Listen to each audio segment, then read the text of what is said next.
Good morning, tidy minders.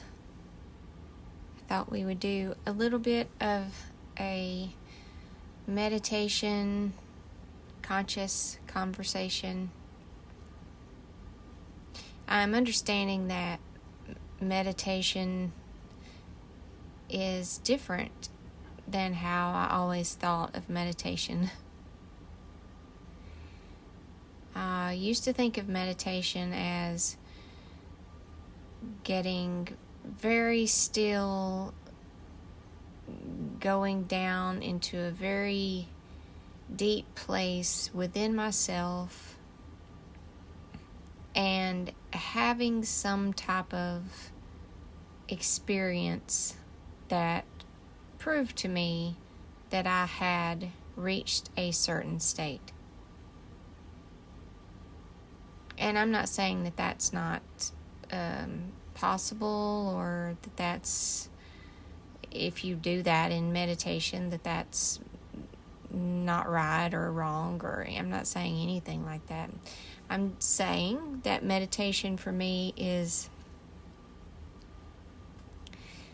now supporting a very alert state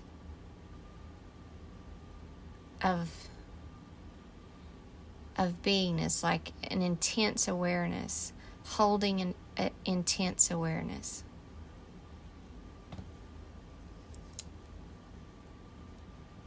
And that meditation is something you can do. It's a focus on intense awareness. And the reason you want to focus on being intently aware is because that builds your ability to be and stay conscious with the life that's going on around you, or to be in the now, as it's called.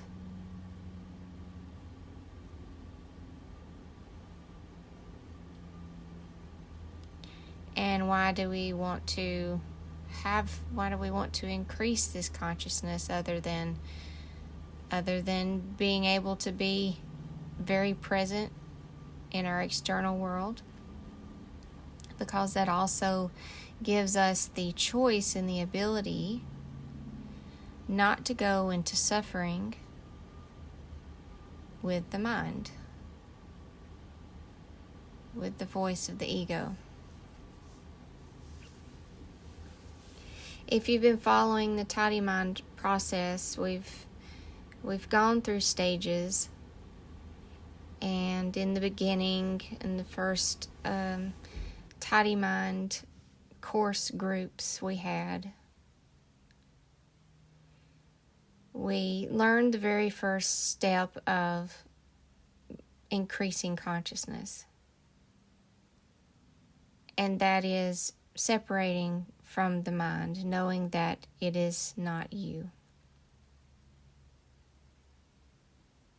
And then we learned to separate, and then we started to caretake the mind, meaning we were living in this tidy mind house with this very messy, egoic voice that was always needing, wanting, and thinking something, taking us down into analyzing our past experiences, taking us into the attic and worrying about the future.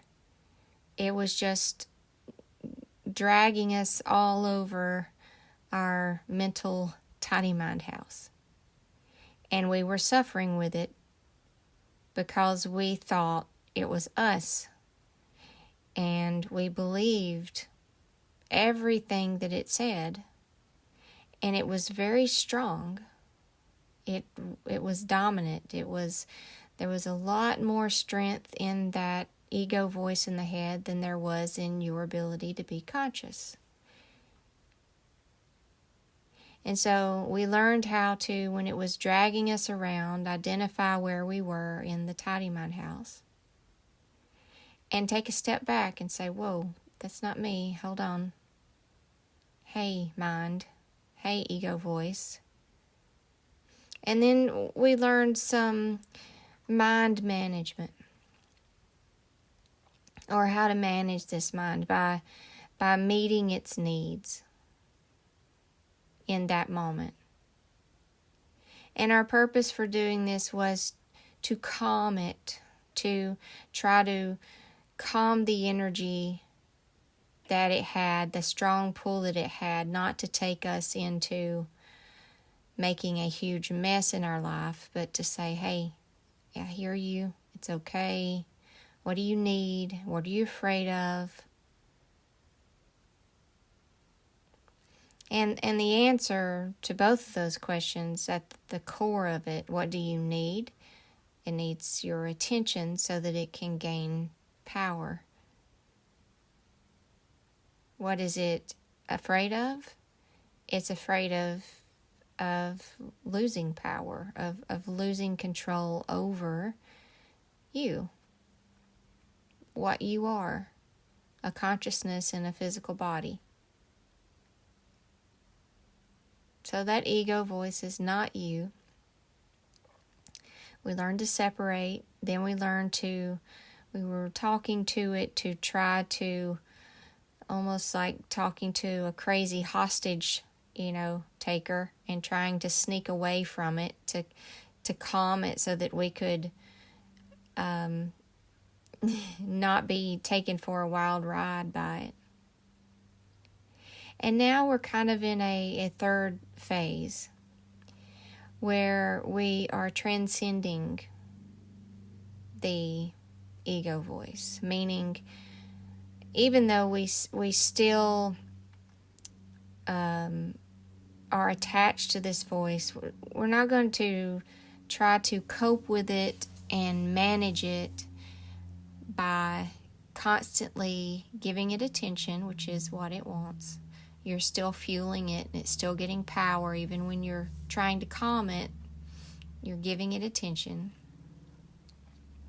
It will always have a problem. It will always need to be calmed down. But that was, we had to work with that. Some of us do. I did. I couldn't go straight from separate to, I wish I could have. From, oh, I see that's not me, to, oh, I'm no longer, I've transcended the ego mind. I couldn't do it. I was not anywhere. Mine was so strong. Mine was such a problem maker. Was so dramatic. Loved the drama. So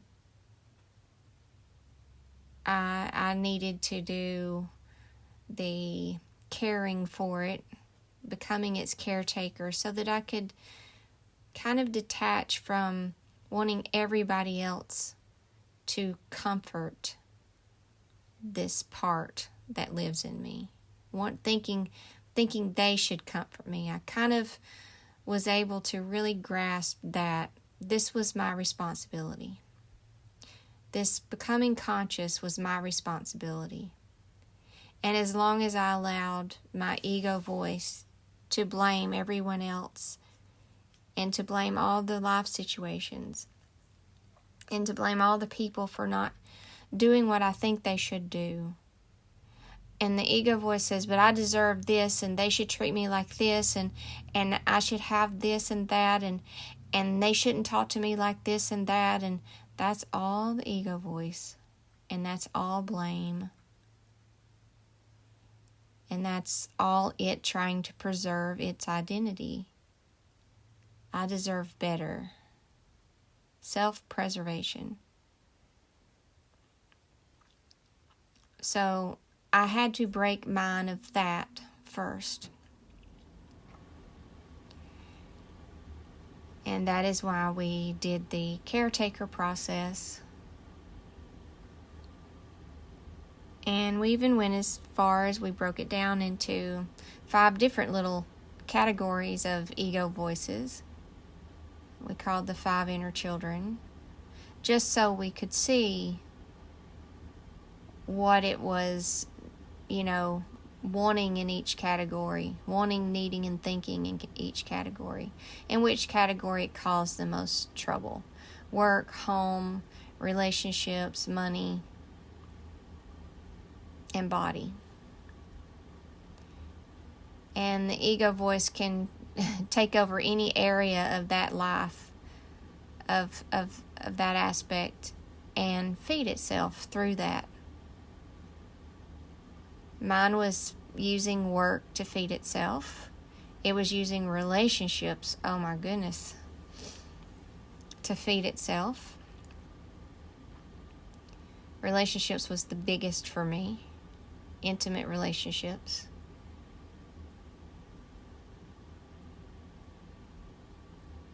Ask yourself, well, what does yours talk about the most? Which of those categories?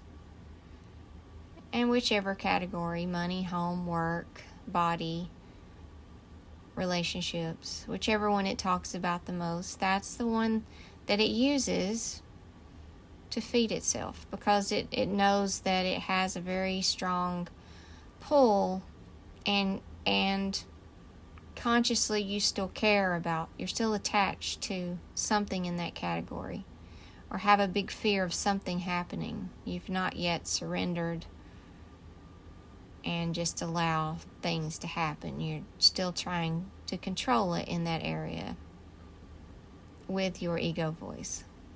You are partners in that. Instead of being separate from that, you are still a partner with that voice.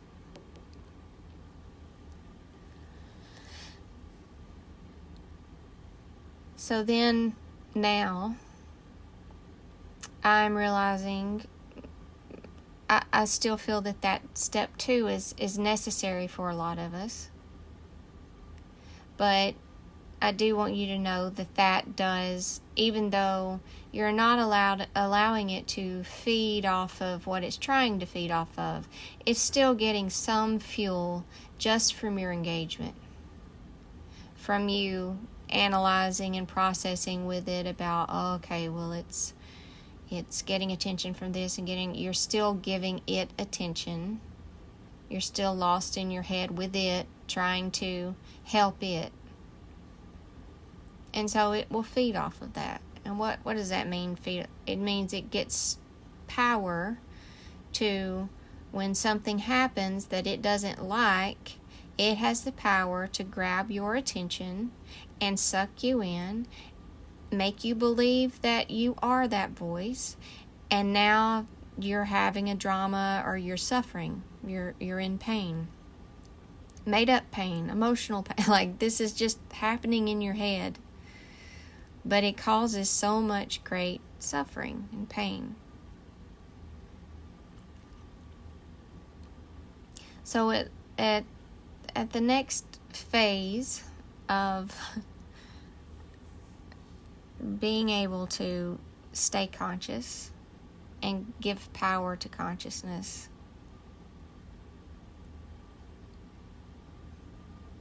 when it starts talking in your head,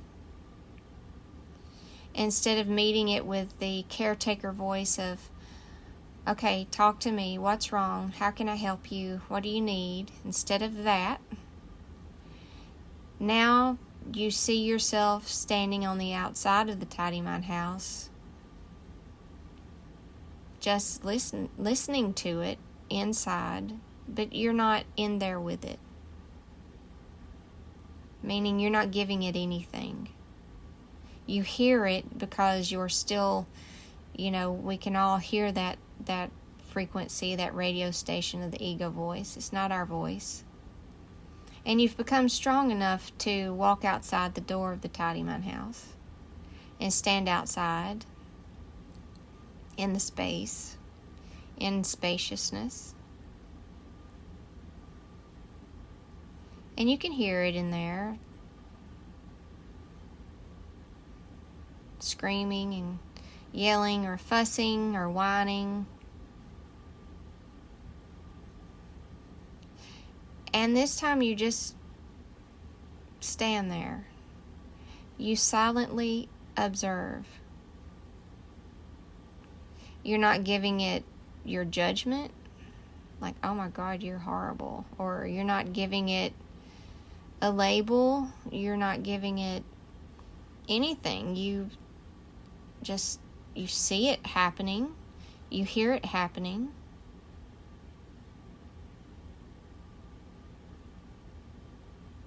but you don't do anything. You don't do anything to calm it down other than just sit with it, be with it, breathe in and out while it's doing its thing.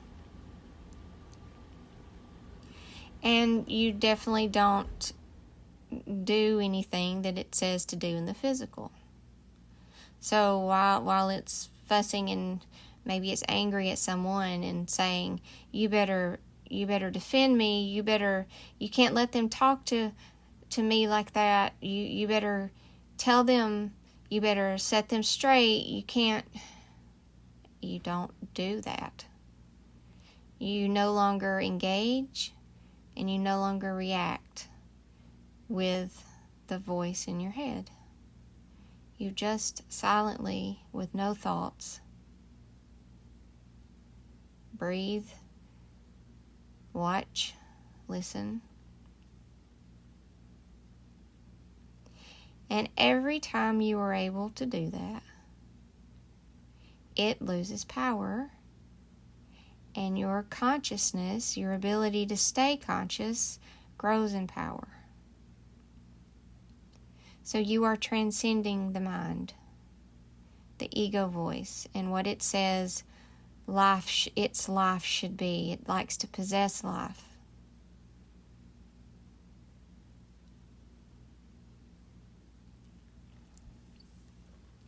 I was talking to one of my clients in a session last week, and I realized something that had not occurred to me.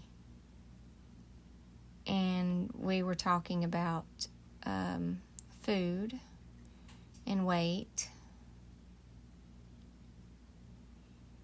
And where I know my ego voice from doing the 5 inner children work for a while, I know I have to really be very conscious when around people I'm in an intimate relationship with. I have to be very conscious at that point, because that's when my ego voice will pop up and want to engage, want me to engage and react, and have to be very careful because it's very, it holds the most power in that area. So I'm very conscious now about how not reacting, not engaging with the other egos outside of me.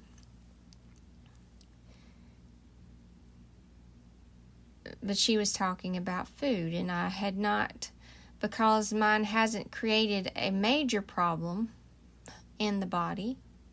It's created a major problem in my relationship. So that's why I'm super alert with how I engage in conversation. I'm very conscious. I'm very conscious of my ego voice. I'm very conscious of their ego voice. I'm very present in that moment, very alert to what might try to take them over, what might try to take me over. And that is getting much, much better. Or what my ego voice might be saying about them and what they're thinking or what they're not thinking. And I'm very conscious about what it says about people and what people are thinking or doing. But she was talking about food, and I realized, okay, well, just as it can try to take you over and act out through relationships, it can also do the same with your body, with work, with money, and just that really, you don't realize that it's so seductive, it's so sneaky. You think it's your voice, you think those thoughts are your thoughts.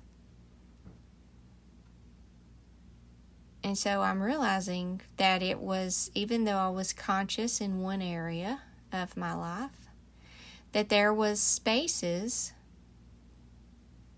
where I wasn't paying attention to the voice when it was saying, oh, just go ahead and eat that. Oh, that'd be good. Let's go eat that. Oh, you know what I could use right now? Oh, that would be good. That's all it. That's the ego voice talking to me. And when I look at the body and I ask, would the body ever ask for that? Probably not. And a lot of times, it doesn't have any nutritional value. And a lot of times when I'm eating it, I'm not hungry. So I know the body's not asking for it. So that's just another door that the ego voice was taking over consciousness. Now, that's not a huge one for me, but it does cause unhealthy things to go into my body, which can cause problems down the road. So now I'm taking it to the next step. I'm using what I know to do to be conscious, with very conscious of what it's talking to me about people, what it's saying about them, what it's saying about me. I also have to be very conscious of what it's saying about food, and when to eat, and what to eat, and how to eat, and how much to eat. And that's not its business. And I don't want to give it power. So I've watched it as it was saying to eat something, and I silently observed. I did not do what it said. I did not react or engage. So I did not allow it to take me over and go to the kitchen and eat what it told me to eat. And then I watched the suffering. There was suffering, just like it causes me to suffer when I don't defend it in relationships, when it didn't get what it wanted out of the kitchen, when I didn't do what it said. There was a fit. There was suffering inside my head. And it felt painful. Like it actually felt painful, just like when I won't do what it says any other time about any other topic of life. But it wanted that, but it needed that, but I'm tired, but I don't feel good, but I just, why can't I have, and just, you just silently observe. And then it will become weaker and weaker, and you will become stronger, and then you'll fuel your body according to your body's needs, which aren't that great. Like, compared to what your ego voice says your body needs and what your body actually needs, there's a very big gap there.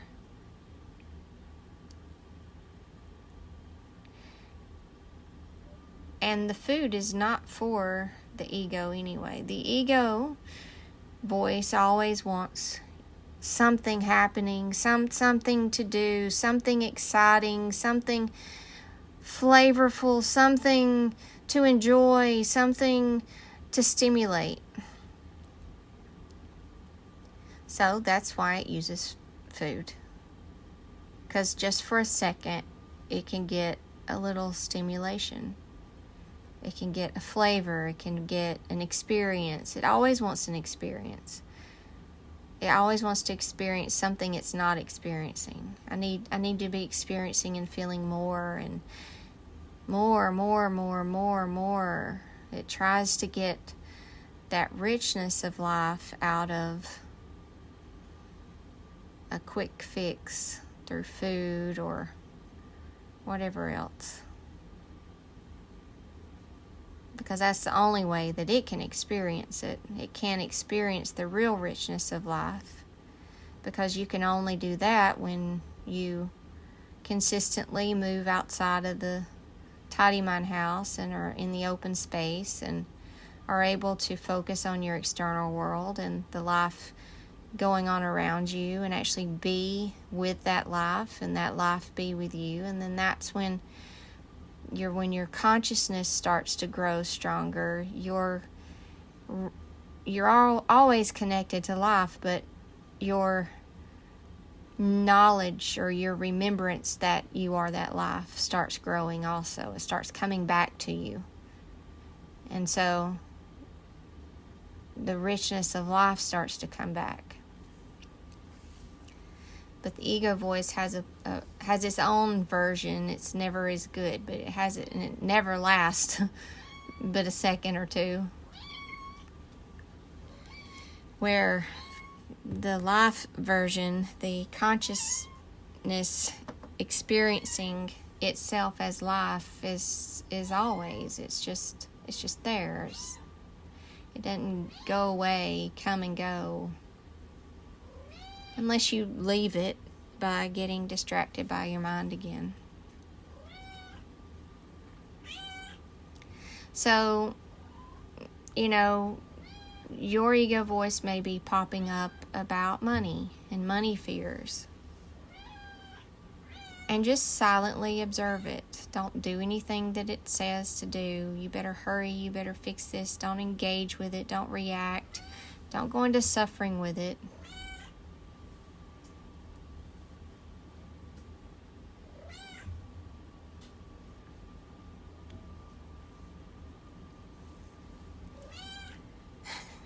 Hey, kitty.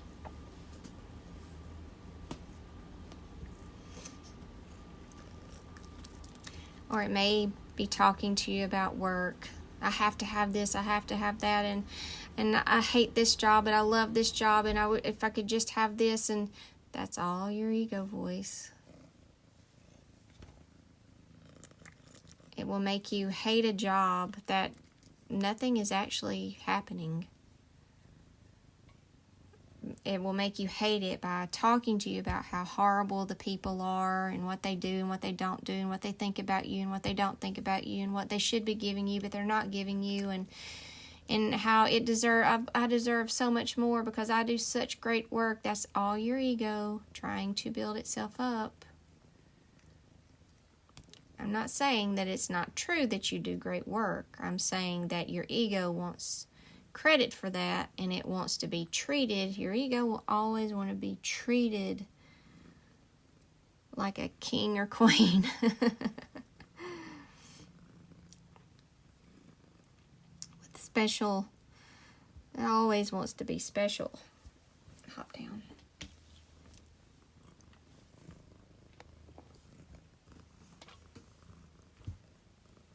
That's just the nature of it.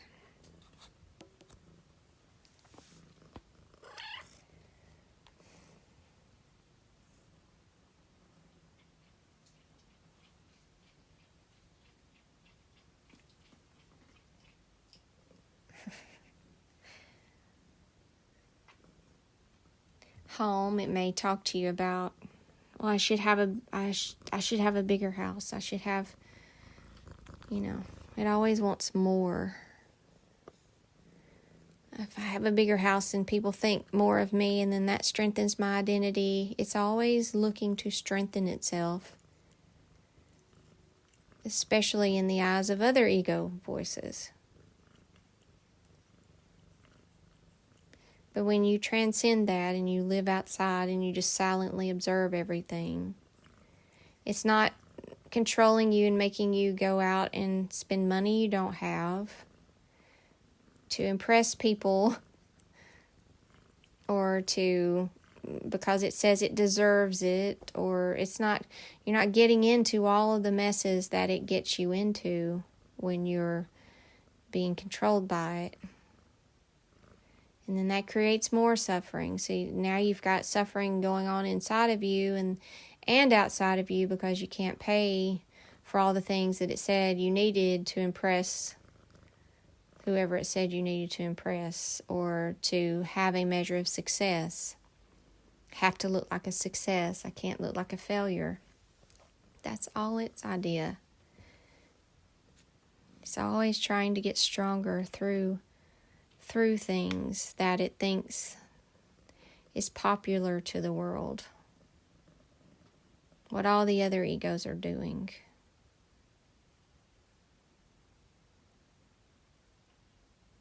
And it really doesn't matter. Not to your consciousness, not to... Life is pretty simple. Our physical needs are pretty basic. If you strip everything down to just actual needs, the body doesn't need as much food as the ego says. It doesn't need as many clothes as the ego says. It doesn't need a big house like the ego says. It doesn't need some expensive car like the ego says. It doesn't need an impressive job like the ego says.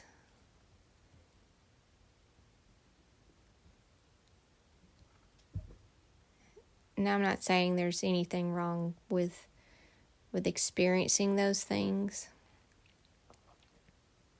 or that you can't be conscious while being surrounded in an environment like that.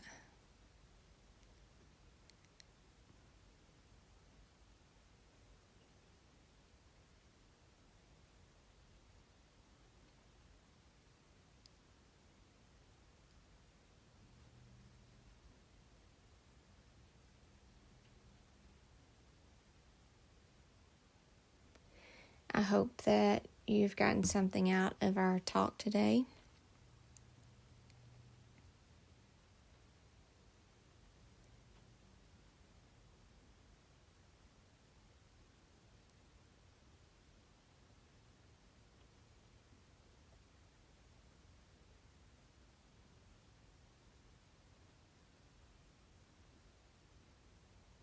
I hope you're able to, during the day, allow moments of spaciousness in, meaning no thought, just silently observing life, silently observing your mind.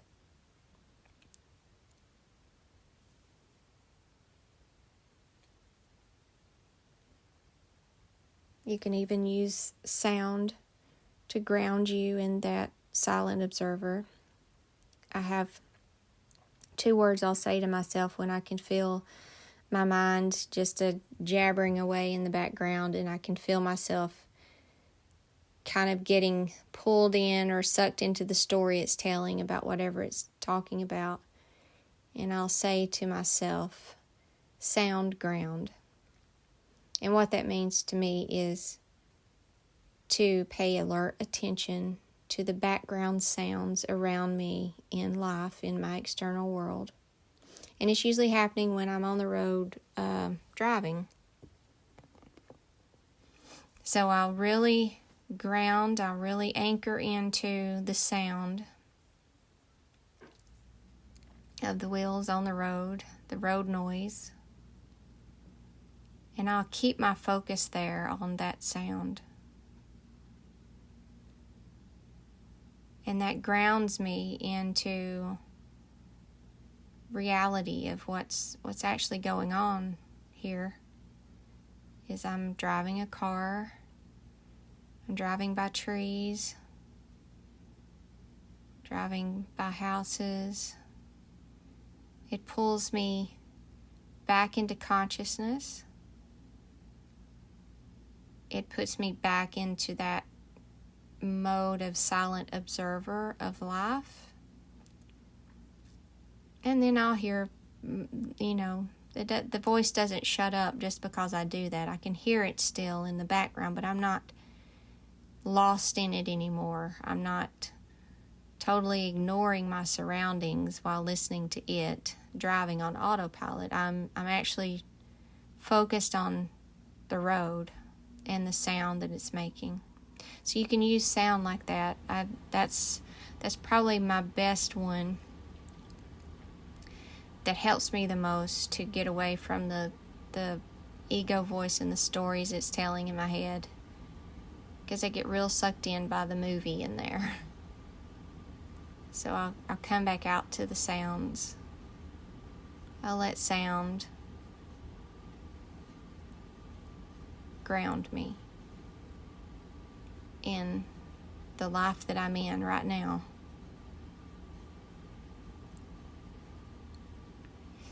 I hope you have a wonderful day.